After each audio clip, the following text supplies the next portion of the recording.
This is question 6 from paper 2 of the AS 2017 A-Level Biology. Starts with a long introduction that has very little to do with the rest of the question, but we have to read it anyway. Stomata are found mainly on the underside of leaves of dicotyledonous plants. A student painted a layer of nail varnish on the lower epidermis of a leaf. She peeled off the dry layer of nail varnish and placed it on a microscope slide. The student was able to see the impressions of the stomata on the varnish using an optical microscope. She then determined the mean diameter of the stomata. Describe how the student could use an eyepiece graticule to determine the mean diameter of stomata. So when we do this in class, normally we start by calibrating an eyepiece graticule against a stage micrometer. And we do that for the magnification that we are going to use. And then we would measure each stoma using the eyepiece graticule, because obviously you're going to remove the stage micrometer because that would get in the way of your image. And then what you're going to do is you're going to take a number of measurements of the stoma to calculate a reliable mean. The next part of the question says a scientist investigated the effect of treating the leaves of one species of plant with 3 different substances. These substances reduced the stomatal diameter. He compared the mean diameter of stomata after treating the leaves with these substances with the mean stomatal diameter on control leaves treated with distilled water. The scientist's results are shown in figure 6, and it tells us that the mean stomatal diameter of the control leaves was 7.5 micrometers.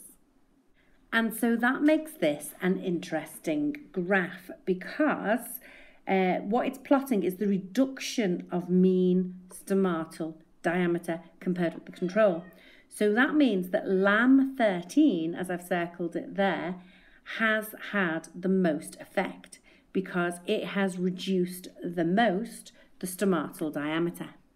The question then asks us to calculate the ratio of mean stomatal diameter of leaves treated with PS3 to those treated with the ABA. So let's make sure that we get that ratio the right way around, and we'll write it in words first. So PS3 to ABA.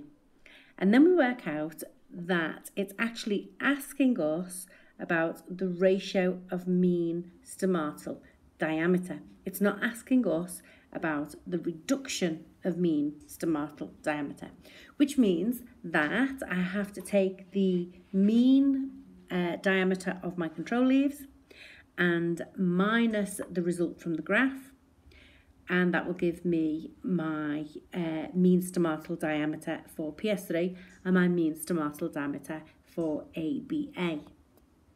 This question has been quite kind because in the answer box there, it's given us the colon to 1. So when we know that our answer is 7.1 to 4.8, then to get that 1, I have to divide 4.8 by 4.8. I do the same to the other side, and I get an answer with similar figures, 1.48 to 1.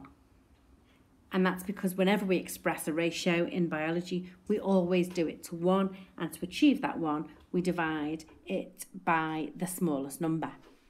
The next question says ABA is a substance that some plant species produce when little water is available. Explain why producing ABA may help these species survive in dry conditions.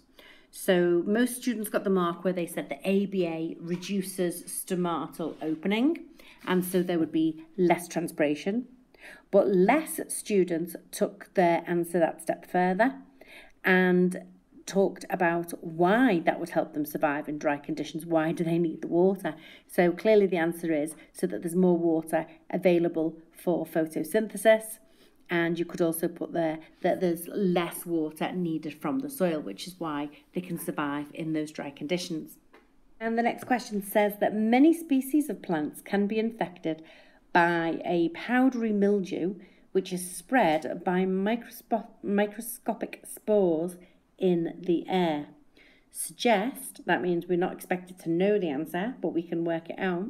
Suggest how treatment with lamb 13 might protect plants against powdery mildew infection.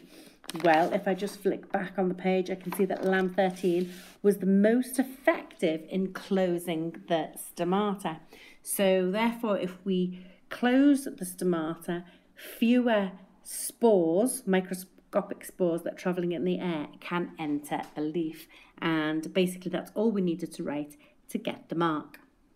So a nice straightforward question there from AQA, no surprises. Thanks for watching. Hope it was useful. Please do leave me a comment.